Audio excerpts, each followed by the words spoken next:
Nous allons découvrir des actions mises en place par un bailleur social pour les personnes âgées et les locataires seniors avec Anne-Claire Doré, qui est directrice du département Habitat adapté et services de l'OPAC Saône-et-Loire. Bonjour Anne-Claire. Bonjour, Peut-être vous présenter, si vous souhaitez, puis présenter l'OPAC Saône-et-Loire. très bien. Donc, Anne-Claire Doré, moi je suis directrice du département Habitat Adapté et Services depuis 2018. Auparavant, j'ai travaillé dans le domaine des ressources humaines et puis je suis rentrée à l'OPAC Saône-et-Loire en 2012 sur des agences. J'ai travaillé sur des agences, j'ai pris la direction d'une agence en 2016 et ce département que je dirige depuis 2018. Alors, plus globalement, l'OPAC Saône-et-Loire. L'OPAC Saône-et-Loire, c'est un bailleur social qui est un outil du département. Notre président est un élu du département. Outil du département, on intervient sur 330 communes. Aujourd'hui, c'est 27 000 logements, plus 50 établissements dont on est propriétaire mais pas gestionnaire, et 4 établissements, donc des résidences autonomie, plus une résidence liée au handicap dont nous sommes propriétaires et gestionnaires. C'est ce qui fait aussi notre D'accord. particularité par rapport à d'autres bailleurs sociaux. Aujourd'hui, et comme depuis toujours, on s'intéresse au parcours résidentiel des habitants. On voit un vieillissement de la population, mais comme on peut le constater à l'échelle internationale, on va dire, on parle de révolution économique, on parle de révolution écologique, mais il y a aussi une révolution démographique qui s'opère. Donc, on voit sur notre territoire une population qui est vieillissante, euh, un peu plus vieillissante, un taux de personnes qui dépasse les 60 ans, un taux un peu plus important qu'au national. Oui. Et donc, par conséquent, un besoin sur notre territoire de nous réinventer et de nous adapter surtout à ces besoins qui évoluent. Sans les stigmatiser, c'est important pour nous de ne pas être dans une démarche de stigmatisation, mais c'est d'être dans une démarche d'accompagnement. Un peu plus. Alors, Oui. quelques éléments de contexte, parce que c'est vrai que 2014, l'OPAC Saône-et-Loire prend en gestion 4 résidences autonomie. C'était un point important pour nous parce qu'en fait, c'est ce qui a fait que on est rentré dans l'univers des CPOM, du Code de l'action sociale et des familles. Avant, c'est vraiment le CCH qui régissait toute notre activité. Là, on est en partie rentré sur le Code de l'action sociale et des familles. Et donc, on a pris des professionnels qui relèvent de ce milieu lié aux personnes âgées, des personnes professionnelles, moi-même qui ai passé un master 2 sur les politiques du vieillissement, et des collaborateurs qui sont spécialisés, experts de cette question-là. Donc, ça a été un virage qui a été pris, un choix stratégique. Le département est rattaché au directeur général directement, ce qui est très important, stratégie phare de l'entreprise. Et à ça, on a eu l'idée, au vu des besoins sur l'ensemble du territoire, de faire des constructions nouvelles qui sont des résidences seniors. Aujourd'hui, on en a 4 qui sont D'accord. commercialisées. Et Quatre toujours pour un public à revenu limité. exactement. Voilà, D'accord. ça c'est le public cible, c'est-à-dire c'est de venir, alors pas concurrencer l'offre existante, mais amener une offre qui permette de répondre à tous les habitants du territoire, leur permettre d'avoir l'accès à d'autres types d'habitats pour ceux qui le souhaitent. Il y a des gens qui souhaitent rester chez eux, on le sait, hein, c'est une majorité, mais il y a d'autres personnes pour des raisons de maisons trop difficiles à entretenir, des raisons de liens sociaux, etc., qui souhaitent aller sur des habitats que nous, on a imaginé sous forme de résidence senior, mais pas que, de ce qu'on appelle, en fonction des bassins de vie, des habitats groupés, où c'est du pavillonnaire, c'est en plus petit format, donc on a du pavillonnaire. Tous ces projets sont montés avec les collectivités, tous ces projets ont un projet de vie sociale qui est construit, c'est-à-dire que qu'est-ce qui existe sur le territoire au niveau associatif, etc. Et comment nous, on peut venir compléter l'offre, quel maillon on peut rajouter, quel est le maillon qui manque, quel maillon on rajoute à cette chaîne-là. Donc ça, Les locataires qui rentrent dans ce type d'habitat, les résidences services seniors par exemple, ou l'habitat groupé, c'est des locataires qui sont déjà dans votre parc ou non. c'est des personnes qui viennent de leur domicile? Majoritairement, c'est des personnes qui viennent de leur domicile. On a aujourd'hui aussi des personnes qui viennent se rapprocher de leurs enfants, qui veulent se rapprocher de leurs enfants, qui veulent plus rester dans leur maison éloignée. Euh, et essentiellement, oui, des personnes qui… Alors, c'est souvent suite au décès d'un conjoint ou pour des raisons médicales. Ils ne souhaitent plus rester dans leur habitat, leur maison, et ils se rapprochent des centres parce que toutes les résidences que nous avons, on les veut proches des commodités. Et donc, ils souhaitent se rapprocher des commodités. C'est ce qui, en fait, les anime D'accord. Ok. majoritairement. Oui, alors on peut imaginer que les locataires qui sont déjà dans votre parc, ils sont déjà proches des commerces, peut-être. Peut-être ça aussi qui explique. On peut l'imaginer comme ça. Après, on a aussi un travail que nous, on effectue en interne, c'est d'expliquer, de faire connaître à nos locataires notre diversité d'actions et notre diversité dans le parcours résidentiel parce que ils ne nous associent pas forcément à la résidence autonomie, ils ne nous associent pas forcément à la Mhm. résidence senior, Mhm. parce qu'historiquement, on n'était pas sur ces segments-là. Donc là, on est en train de travailler aussi pour fidéliser nos locataires et faire en sorte qu'ils aient bien connaissance de l'ensemble de nos champs d'intervention au niveau du patrimoine. Voilà. Alors, donc on a tous ces types d'habitats et au-delà donc de cette approche patrimoine, on a développé et on développe, et donc Opac Care est le fruit de toute cette réflexion-là, c'est de se dire que cette approche patrimoine elle est très intéressante, mais qu'aujourd'hui, il faut aller au-delà et qu'il faut aller vraiment dans une approche servicielle. Opac Care, c'est le prendre soin d'eux, on va dire, c'est une philosophie qui émane des États-Unis et qui a été reprise. On la retrouve dans le care management, on la retrouve à plusieurs niveaux. Et c'est vrai que c'est cette idéologie qui nous anime, c'est de faire avec, prendre soin d'eux et faire avec. Donc, Opac Care, c'est à destination des locataires qui sont au sein de nos résidences plus spécialisées, mais aussi à destination de tous les locataires qui sont sur le parc classique. Elle est aussi dans l'idée, l'approche, donc, c'est de répondre aux besoins du territoire, c'est aussi de former nos salariés au sein de l'entreprise à ces nouveaux besoins et pas les former de manière classique en Ah oui, leur faisant des jours oui, de formation, oui, j'avais pas vu mais ça, comment effectivement. on les amène à ces nouveaux besoins. Et donc, c'est de les mettre acteurs parce qu'ils sont sur le terrain. On a la chance d'avoir des agences partout sur le territoire. Et c'est de faire en sorte qu'en fait, ils s'impliquent sur des projets et sur ces nouveaux besoins que sont des regards et des attentions un peu différentes qu'un locataire plus jeune, qui n'est pas à la retraite, qui est plus actif dans sa vie de tous les jours. Et donc, on les embarque dans ce projet et ainsi, ils deviennent aussi en interne nos ambassadeurs sur cette évolution des besoins. Il y a, comme je vous l'ai dit, l'implication des locataires, c'est-à-dire on fait avec les locataires dès le début de la démarche.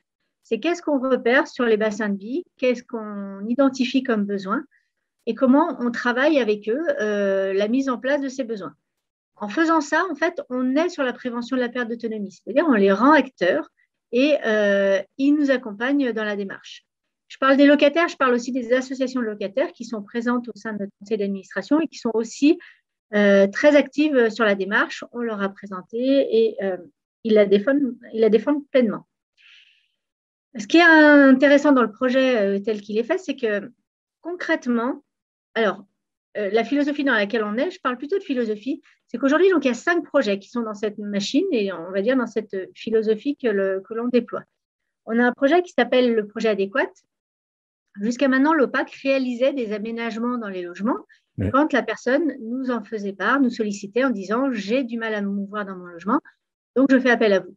Là, on prend le sujet un peu différemment. On le prend en disant comment on va fidéliser nos locataires, 50 ans et plus, comment on fait pour leur amener des aménagements comme des volets roulants électriques ou alors des douches. On n'a pas besoin d'attendre 60 ans pour être content d'appuyer sur un bouton et fermer les volets.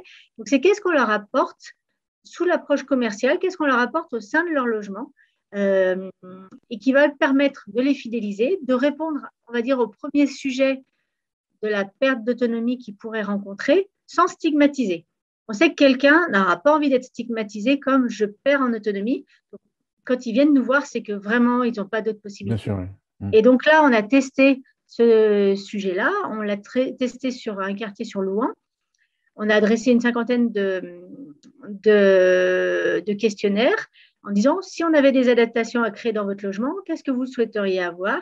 Et là, on a eu la moitié des réponses, 28 locataires qui étaient intéressés pour avoir des volets roulants électriques, pour avoir des douches, etc. Donc, on a réalisé les travaux, les gens sont très satisfaits.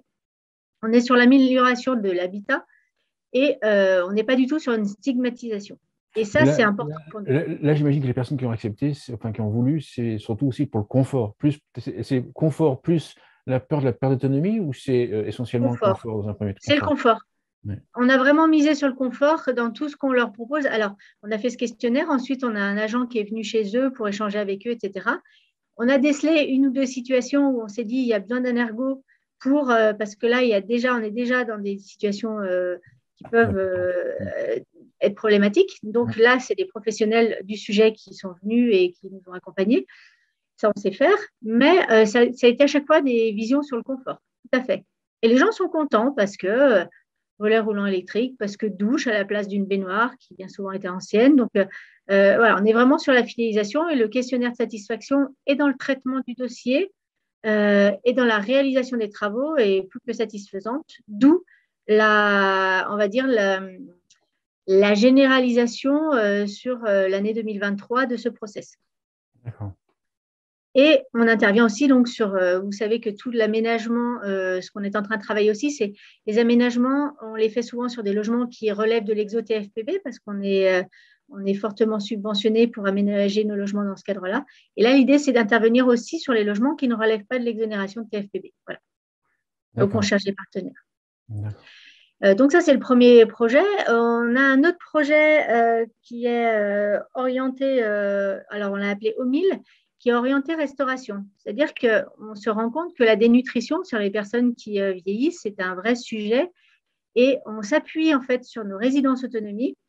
Sur nos résidences autonomie, on a mis en place une cuisine dite familiale qui est portée par un prestataire, mais prestataire qui ne livre que sur nos 4 sites, qui produit sur un de nos sites et qui livre nos 4 sites. Et donc, ce prestataire, aujourd'hui, on a dans l'idée de lui permettre, alors il y a la possibilité en volume, mais de livrer des repas pour nos locataires qui sont à proximité dans le parc classique. Comme ça, ça permet aussi à nos locataires d'avoir des possibilités de restauration.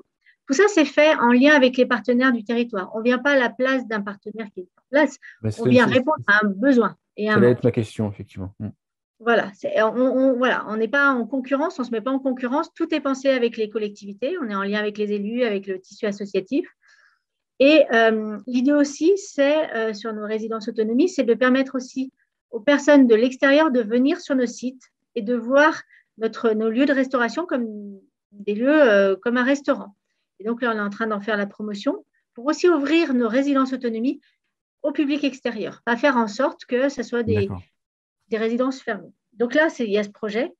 Systématiquement, tous les projets sont montés et sont portés par 4-5 salariés au sein de l'entreprise et c'est ce qui a beaucoup plu et c'est ce qui a fait qu'on a obtenu le prix coup de cœur au niveau du congrès de l'USH qui a eu lieu cette année à Bordeaux, prix qui nous a été remis par Luc Broussy.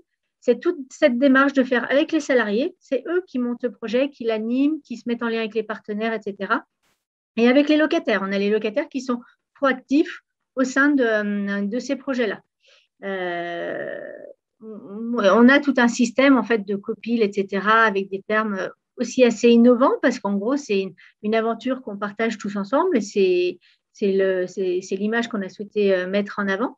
Mais moi, je dirige de loin et je réoriente. On a un board où tous les projets et tous les temps des groupes de travail, etc., tout est recensé là-dessus. Et c'est quelque chose de très interactif sur lequel moi j'interagis pour donner mon avis et réorienter quand les choses dévient un peu. Je les alimente aussi à chaque fois que j'ai des conférences. J'alimente sur ce board de toutes les conférences. Donc, on essaie de mutualiser et de faire en sorte qu'on a tous le même degré d'information, qu'on soit directeur ou employé d'immeuble au sein de l'entreprise. Donc, c'est ça aussi qui est innovant. Si on zoome sur le côté alimentation et nutrition, les personnes qui sont dans un parc, dans votre parc, est-ce qu'elles sont sensibles au courant, informées et sensibles à l'importance de l'alimentation pour le bien vieillir? Parce que quand on regarde dans la population, c'est pas forcément vrai. Il y a beaucoup de personnes âgées qui pensent qu'il faut moins manger, par exemple, en vieillissant. Oui. Alors, Est-ce qu'elles sont sensibles? Justement, là, c'est le travail qui est engagé parce que ça, c'est le projet. On est dessus et on travaille avec les locataires. C'est pas l'aspect, quand on les touche, on a des locataires et ceux qui sont intéressés, en fait, ne sont pas intéressés sur le volet dénutrition, ils sont intéressés sur le volet j'ai pas à Pratique, faire à manger et je c'est vais ça. manger un Ouais, c'est ça. repas Mm. qui est équilibré qu'on va m'apporter, que je vais pouvoir choisir parce qu'on va essayer, là on est dans l'idée de les intégrer aux commissions des menus, de faire en sorte qu'ils soient présents eux aussi pour donner leur avis sur les menus.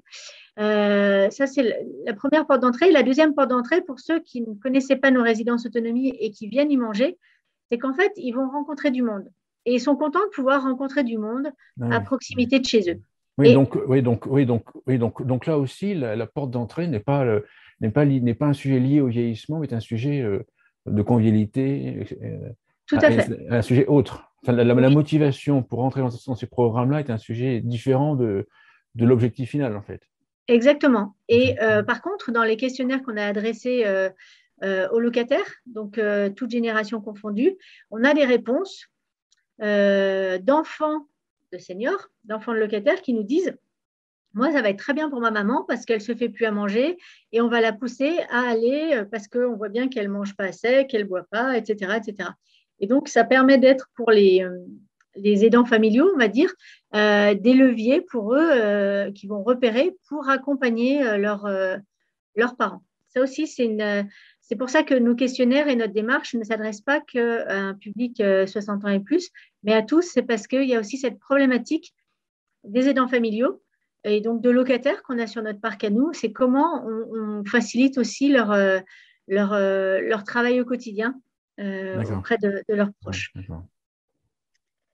Donc ça, c'est le projet au 1000. On a un autre projet qui est dans les tuyaux aujourd'hui. Alors, je vous parle d'aidants familiaux. C'est le projet Trait d'Union. Donc là, on est en train de travailler sur un quartier. L'objectif, il est double. Là-bas, on a déjà un café locataire qui est en place et c'est de voir comment, les locataires peuvent, comment on redynamise le lien social, c'est-à-dire que comment les plus jeunes peuvent aider les plus anciens, comment un retraité actif peut aider un retraité moins actif par le fait d'aller lui acheter lui aider à faire ses courses, par des actions diverses et variées du quotidien, comment il peut devenir un relais sécurisant pour la personne qui vieillit, qui veut rester dans son logement. Et on a sur des quartiers quand même une difficulté avec tout ce qui est les associations de maintien à domicile. Hein. On connaît la problématique de métiers précaires, mal rémunérés. Donc la difficulté pour ces associations de trouver des professionnels avec un turnover qui est assez conséquent, ce qui n'est pas très satisfaisant des fois pour un locataire qui change tout le temps de personne. Mais bon, voilà, c'est une réalité. Donc, Ouais, c'est le secteur. Ouais. on travaille avec ces associations et ce n'est pas d'aller sur leur plate-bande, mais c'est de voir comment on peut, nous, par des actions de lien social sur le quartier, faire en sorte qu'on favorise, on facilite ce lien. Euh, on travaille tout en travaillant avec eux. Donc ça, c'est un projet qui est en cours Et puis aussi. peut-être de l'embauche de salariés issus de vos locataires. Ça peut. Ça Mm. peut être de l'embauche, ça peut être, si on va plus loin, voilà, de se dire, est-ce qu'on peut travailler par quartier enfin, ça, c'est des sujets qu'on aborde avec eux actuellement. C'est de, voilà, comment on peut être source pour eux de personnel, de personnes qui interviendraient et comment on pourrait leur faire remonter aussi des problématiques qu'on aurait identifiées dont ils n'auraient pas encore connaissance. Et là, j'en viens au deuxième sujet de ce groupe de travail, c'est comment la proximité, donc nos employés d'immeubles, le personnel qu'on a sur le terrain, nous, on a fait le choix d'internaliser toute cette proximité. Et comment on fait pour qu'eux viennent nous faire remonter ce qu'on appelle les signaux faibles. Ben, je ne sais pas, Madame Machin, elle a perdu son mari. Ah, pas mal. Voilà, tiens, un petit regard et une attention particulière à avoir. Comment on fait remonter ces signaux faibles en interne et comment on les fait remonter au niveau du département ou au niveau des associations qui ont, eux, une mission, on va dire, d'accompagnement des publics plus âgés. Donc, c'est comment on travaille, et là, on a des temps d'échange avec le département là-dessus, hein. Comment on peut être un levier et comment on peut faire en sorte d'intervenir le plus en prévention possible sur ces différents sujets. Donc ça, c'est les deux points qui sont travaillés dans le groupe projet Trait d'Union. Il y a un autre projet qui s'appelle Itinéraire, et là, on est sur l'aménagement des espaces extérieurs. Donc, pareil, on travaille avec les locataires, on travaille avec les partenaires et les collectivités. Alors là, on a des parcours santé qui sont identifiés à certains endroits. Parcours santé accessible à tous, donc pas stigmatisant, pas uniquement pour une certaine tranche d'âge, mais faire en sorte que les gens puissent se rencontrer sur l'extérieur, sur des lieux aménagés. Donc ça, on le travaille. On a différents sites qui sont ciblés et on est en train de trouver des subventions pour le mettre, pour les déployer, mais c'est engagé pour l'année. Et là, l'activité physique, elle est faite de manière individuelle ou il y a un prof de gym qui vient Non, ce sera individuel et l'idée aussi, c'est c'est le travail qui est engagé avec le tissu associatif, les écoles, etc. C'est de voir comment ça va vivre et comment on pourrait créer des animations sur ces sites, des animations intergénérationnelles. Nous, sur nos résidences autonomie, on a des animateurs. Sur nos résidences seniors, on a des responsables qui s'occupent de créer du lien, etc. Et donc, on s'appuie sur notre personnel, nos experts, pour faire vivre ce lien intergénérationnel ou par le biais de structures, d'aménagement, ou par le biais d'animation, etc. Sur nos sites ou ailleurs. Et par exemple, sur ce projet itinéraire, il y a aussi, ça ne s'appelle pas un parcours santé, c'est un parcours plutôt lié sur les sens, où là, c'est quelque chose de mobile. On le travaille avec les écoles et c'est des supports qu'on mettrait à différents endroits, un peu sous forme de jeu de piste, des fois sur les résidences autonomie ou parfois ça peut être à l'échelle de la commune. Et on travaille le sujet avec les écoles et nos locataires pour créer des temps où on se dit découvrir la ville autrement et donc des temps de cheminement intergénérationnel. Donc ça, on est en train de le travailler aussi. Les supports, on les a identifiés. Donc pareil, on est en train de mettre en place le subventionnement de tout ça. On travaille beaucoup avec le pôle gérontologie innovation de Bourgogne-Franche-Comté, et qui est très actif là-dessus. On est en train de répondre à un dispositif qui s'appelle VivaLab, et qui nous permettrait, nous, d'avoir en fait toutes les personnes qui interviennent sur ce champ-là, de les avoir autour de nous, avec nous, pour monter des conventions justement très larges sur la politique dans son ensemble et pas que sur des sujets très ciblés, mais sur la politique dans son ensemble. Donc, ils sont très réceptifs et on va voir ce que donne ce projet. Mais voilà, c'est l'idée d'avoir une vision globale. On a un autre projet donc, qui est en cours qui s'appelle Robotique. Et là, Robotique, donc on est sur la formation liée à la fracture numérique. Donc, Robotique vient s'accrocher à un projet qui est déjà en place chez nous qui s'appelle Déclic Opaque, où on a des formations délivrées auprès de tous nos locataires sur la fracture numérique. Et c'est là où on se dit comment on met nos locataires acteurs et pas seulement des personnes qui viennent à des temps de formation. Donc, on est en train de retravailler cette dimension-là. Et ça prend plutôt pas mal. Donc là, on a déjà le dispositif qui est en place. Donc, on est en train de le modifier un peu pour faire en sorte que nos locataires soient des ambassadeurs. Ça marche plutôt pas mal. On l'a fait sur un projet, un appel à projet, sur un projet ardoise avec le pôle gérontologie innovation, où là, nos locataires sont présents et sont très intéressés et deviennent acteurs aussi.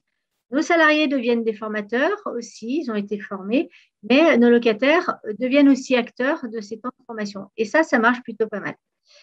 Sur robotique, on travaille d'autres dimensions, entre autres des lunettes virtuelles pour permettre à nos locataires, donc des résidences autonomie dans un premier temps, mais à tout type de locataires, de pouvoir voyager durant un temps grâce à ces lunettes virtuelles. Donc ça, on a un test qui est en cours sur une résidence autonomie et pareil, nos locataires qui sont acteurs de nos groupes projets sont testeurs de ce dispositif-là. Donc, c'est quelque chose qui marche plutôt pas mal, qui marche bien. On a aussi un travail qui est engagé sur des écrans géants où vous avez en fait, ça s'appelle ManyMove. C'est vous faites des activités, vous avez une interaction avec l'écran et vous, il faut que vous bougiez pour faire bouger les personnages de l'écran. Ça aussi, ça a pas mal le vent en poupe et quand on le teste, ça plaît et les locataires sont très acteurs pour développer ce service-là. Et le dernier que nous avons, alors je vous ai parlé de la formation, oui, le dernier que nous avons, c'est les robots. Donc voilà, on est en train de tester un robot actuellement. On est en lien avec une association sur l'Autunois-Morvan. Il y a une association qui s'appelle Elle et qui est très active sur tout ce qui est prévention de la perte d'autonomie. Et donc, on est en train de travailler pour voir sur nos résidences autonomie comment il pourrait y avoir un petit personnage voilà, sous forme de robot qui rentre en interaction, qui permet au locataire d'être en lien avec sa famille, qui lui permet de regarder un film, qui lui permet de faire des mots fléchés, de chanter. Enfin, voilà, il a plusieurs fonctionnalités. Donc, on est aussi en train de travailler cette dynamique-là. Donc, voilà, donc c'est un projet qui a beaucoup plu à Luc Broussy, entre autres, hein, et au jury qui nous a décerné ce prix, parce qu'il embarque tous les locataires, il embarque aussi tous nos salariés dans la démarche. On est vraiment sur la transversalité, on n'est pas du tout sur de l'action descendante. Et le fait de mettre tout le monde en action, on se rend compte qu'on est tous touchés par des personnes plus âgées. Le fait, tout le monde est intéressé par cette question-là. Et le fait de les mettre en action sur leur bassin de vie, en répondant aux besoins divers et variés qu'on peut retrouver sur l'échelle de notre territoire, tout le monde s'y retrouve. Et dernièrement, on a fait des réunions sur auprès de l'ensemble de nos salariés. Donc, ça a été 80 réunions. On s'est dit, on va au plus près dans tous les services pour leur expliquer tout ce que l'OPAC fait et pour leur expliquer la démarche. Et on voit qu'il y a plein de salariés qui sont hyper contents de cette démarche, qui la trouvent Bah oui, super et oui, qui puis nous ça, rejoignent dans les groupes. bien Voilà. sûr, oui, bien sûr. Mm. Ça peut rendre, ça peut apporter une variété à leur travail, j'imagine aussi. Exactement. Et puis, eux deviennent acteurs. Là, on le voit, il y a d'autres petits groupes projets qui vont venir se mettre en place parce qu'on on a aussi des résidences pour personnes âgées où on a déjà des salariés qui travaillent sur ces résidences et qui se disent, mais moi, demain, je peux aussi imaginer des nouveaux services en lien avec le personnel de DHS hein, qui est expert sur ces questions-là. Et donc, on voit qu'il y a plein de passerelles qui se créent. Ça permet, nous, de fidéliser nos locataires, ce qui est important dans un secteur comme le nôtre. On est sur un territoire détendu, on a plus de logements que de demandes. On les fidélise et nos salariés deviennent acteurs, en fait, sur ces questions-là. Mais si j'ai bien compris, là, ce que vous venez de dire, c'est qu'effectivement, c'était une zone détendue, c'est ça, et donc vous vouliez, il y avait un objectif de fidéliser les locataires. Il y a un vrai sujet chez nous Ouais, c'est ça. de fidélisation. Mm. Aujourd'hui, on se rend compte qu'on a un taux de départ de personnes qui partent pour raisons de santé qui est assez conséquent. Et donc, le sujet, c'est de se dire comment on intervient de manière en prévention, comment on D'accord. fait connaître toutes nos actions, comment on travaille cette question-là pour faire en sorte que on réponde aux souhaits de la personne qui est de rester dans son logement le plus longtemps possible. Et en même temps, ça répond à nous à un sujet qui est préoccupant, c'est l'occupation de nos logements. Et comment on valorise aussi notre parc locatif Bien sûr. en adaptant nos logements et pas en le faisant. Alors, on le fait toujours sur la vision patrimoine, hein, ça c'est historique à c'est dans notre ADN. Donc, on a des réhabilitations fortes sur notre patrimoine, mais aussi comment on intervient à la personne, au souhait de la personne, à son besoin, à l'instant T, et pas la même chose pour tout le monde. Dis-moi, mais la question que j'ai envie de vous poser, parce qu'en fait, c'est très large ce que vous faites, et puis vous intégrez pas mal de personnes, les locataires, puis les salariés. Euh, Qu'est-ce qui fait que vous arrivez à faire tout ça, en fait? Parce que quand on échange avec beaucoup d'autres bailleurs, bon, effectivement, adaptation des logements, bon, ça, pratiquement tout le monde le fait. On va dire adaptation des parties communes, tout le monde le fait. Déménagement des personnes âgées d'un F4 à F2, à la limite, tout le monde m'en parle. Mais, et après, certains me disent, voilà, et en plus, on fait l'activité physique. Mais il y en a très, très peu qui font autant de choses. Qu'est-ce qui fait que vous faites autant de choses et que d'autres ne sont pas aussi avancés? Alors, alors déjà, ce qui fait qu'on fait autant de choses, c'est ce que je vous ai dit, c'est qu'en 2014, il y a eu un choix stratégique de l'entreprise de reprendre en gestion directe des résidences autonomie et D'accord, donc c'est de ça le déclencheur. s'intéresser. Donc, Donc ça, donc ça, c'est le déclencheur. ça, c'était le déclencheur. Hmm. Volonté stratégique de la direction générale de créer ce département que je dirige aujourd'hui et de l'accrocher directement au directeur général. Et D'accord. puis, en ce qui me concerne, des rencontres, donc Denis Pifto, entre autres, Denis Pifto, il y a aussi Monsieur Libaud. Et puis, cette formation à Paris où des rencontres d'une personne qui s'appelle Jacques Arcade et qui pousse en fait à prendre les sujets autrement et à les réfléchir autrement. Il a toute une méthodologie autour de ça sur lequel j'ai travaillé à Paris avec lui. Et donc, je me suis essayée à penser les choses autrement et à me dire, tiens, qu'est-ce qui va faire que on va être plus innovant et surtout qu'on va répondre à des besoins sans être sur une dynamique classique. Et donc, ça a été 18 mois de formation sur Paris où tout ça, ça a été travaillé en même temps que j'étais en fonction. Et donc, moi, j'ai alimenté en interne de toutes ces réflexions que je pouvais avoir au sein de ce master. Et j'ai trouvé des échos sur les territoires, au niveau du département, en interne. J'ai trouvé des échos au niveau de cette démarche. Et c'est ce qui, en fait, je pense, a été avec tout ce personnel que j'avais sur place, où je suis allée beaucoup en contact avec eux en essayant de voir si ces idées que j'avais pouvaient avoir du sens sur notre territoire, parce que des fois, on a des grandes idées, mais ce n'est pas approprié au territoire. Et je pense qu'en fait, on a des salariés qui sont sur le terrain et réceptifs à ça aussi. Et donc, ça a poussé cette dynamique-là. Après, j'ai toujours été assez transversale dans ma manière de concevoir le management. Et c'est vrai que le CARE, c'est une façon de voir les choses et de manager qui est hyper intéressante parce qu'on fait avec les gens et on se rend compte que quand vous faites avec les personnes, quand vous les embarquez avec elles, le sujet, il avance tout seul et il prend cœur, il prend vie et vous trouvez des échos. Et surtout, le projet s'inscrit dans la durée, ce qui n'est La pas le question, cas dans d'autres la question qui me situations. vient, c'est est-ce que vous n'allez pas être dépassé par la demande au bout d'un moment? Parce que j'imagine qu'il y a à peu près quoi, 25-30% des locataires qui ont plus de 60 ans ou 65 ans. 42%. Ouais, ouais, voilà, en 42%, je suis encore dans les Oui. choux. 42%, si les 42%, enfin, même ne serait-ce que si la moitié demande à participer à vos activités, vous allez avoir une demande énorme. Il n'y a pas cette crainte-là? Alors, justement, là, les locataires qu'on a eus, aujourd'hui, on n'a pas fait de communication auprès des locataires de manière globale. On a un panel locataire qu'on a interpellé sur notre questionnaire, etc.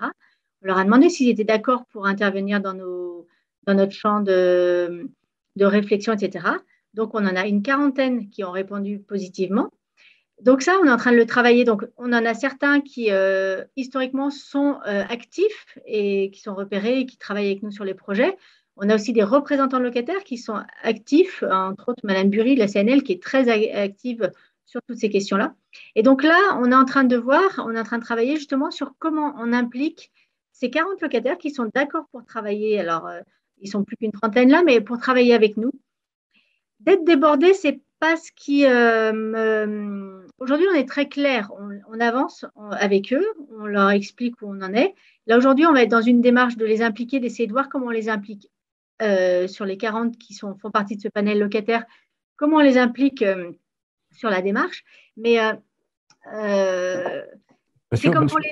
oui, parce qu'on peut estimer que dans les 42% locataires plus âgés, il y en a beaucoup qui sont intéressés par au moins une des activités. Oui, ça peut. Et donc, ça fait Euh, quand même beaucoup de personnes, j'imagine. En fait, ça dépend comment on amène le sujet. C'est-à-dire, c'est où on leur demande de s'impliquer sur un projet, où leur demande de s'impliquer sur la démarche. Et nous, notre vision, c'est plus de les impliquer sur la démarche que sur un projet très ciblé. Parce que là, vous voyez les projets, vous prenez le projet adéquat, on l'engage là sur l'année 2022. L'idée, c'est de se dire, on va le proposer à une centaine, on mise sur une centaine d'aménagements. Mais là, l'idée, c'est aussi de faire des propositions en disant bah, c'est les 100 premiers dossiers qui seront, vu qu'on est sur la fidélisation et de la commercialisation, C'est ça. c'est les 100 premiers dossiers qui seront pris. Après, l'implication des locataires doit être dans la démarche, c'est-à-dire qu'on ne peut pas les focaliser que sur un projet. Enfin, c'est la vision que l'on porte nous. C'est comment ils deviennent des ambassadeurs en fait de la démarche que l'on porte et comment ils nous accompagnent dans cette démarche-là. Oui, si j'ai bien compris, c'est être plus dans la démarche plutôt que uniquement Oui, utilisateur d'un service. exactement. C'est Pour ça. justement ne pas pousser à s'intéresser qu'à leur propre situation. Ah, d'accord, d'accord. Ah, pas mal ça, pas mal. Et donc, de rester assez généraliste, de les tenir informés de ce qu'on fait, de comment on avance. Donc là, on est en train de voir sous quel format on met en place les rencontres parce qu'on a de tous les âges. Donc là, on est en train de le travailler. C'est de voir aussi comment ces locataires, parce que on a tout type de locataires et le fait de les avoir en direct, c'est aussi une manière de les former, de les intéresser à cette question de la prévention de la perte d'autonomie et qu'eux aussi deviennent sur le territoire de manière plus générale des ambassadeurs en fait de cette question-là. Et je pense que c'est comme ça, en ayant des interventions indirectes sur ces sujets-là, qu'on arrive à être sur la prévention de la perte d'autonomie. Donc après, c'est de voir sur ce panel très actif, c'est comment on fait intervenir des experts dans nos temps d'échange, nos temps de rencontre, comment le département intervient, comment les maisons des seniors interviennent. C'est tout ce sujet-là qu'on est en train de travailler avec eux. Au-delà des projets en eux-mêmes, qui sont des projets ponctuels. Quand on aura fait nos parcours santé, voilà, on en a 4 en piste. Quand ils seront réalisés, ils seront réalisés. Et il y a d'autres projets qui vont arriver. Et c'est une dynamique collective. Alors oui, c'est innovant, donc ça demande à être maîtrisé, mais l'idée, c'est en effet d'être sur cette philosophie et pas être sur un recensement de j'ai besoin de ça, je veux ça, je veux ça, je veux ça, je veux ça. On n'est pas dans cette dynamique-là avec eux. Voilà. D'accord. Un mot de conclusion. C'est un projet qui est passionnant. Je trouve hyper intéressant de partir sur ces nouveaux besoins, ces nouvelles évolutions. Et pensons-les collectivement, en fait, en se disant que c'est un besoin nouveau parmi plein de besoins. Et ne cherchons pas à stigmatiser ce nouveau besoin. Voilà. Et tous les partenaires que je rencontre aujourd'hui sont dans cette logique-là. Et c'est assez génial. Il y a vraiment une émulation et le champ des possibles est assez gigantesque sur cette question-là. Voilà. Et Alors, l'OPAC permet tout ça. dans les émissions, je te dis rarement bravo, mais là, j'ai bravo, pas mal. Vraiment très, très bien. Eh bien, merci à vous. L'approche, le côté que je trouve hyper, très, très bien, c'est l'objectif, effectivement, c'est maintenir les salariés, enfin, les locataires dans un bon état de santé le mieux possible pour eux et puis pour vous en tant que bailleur. Moi, j'ai retenu ça, mais avec une stratégie indirecte, on ne les fait pas rentrer par la prévention, on les fait rentrer par, par des, par des axes différents, enfin, indirects. Ouais. Très, très bien. Merci beaucoup. Merci Merci beaucoup. Anne-Claire Merci à Doré. vous. Je rappelle que vous êtes directrice du département Habitat Adapté Service à l'OPAC Saône-et-Loire. Merci beaucoup. Merci à vous.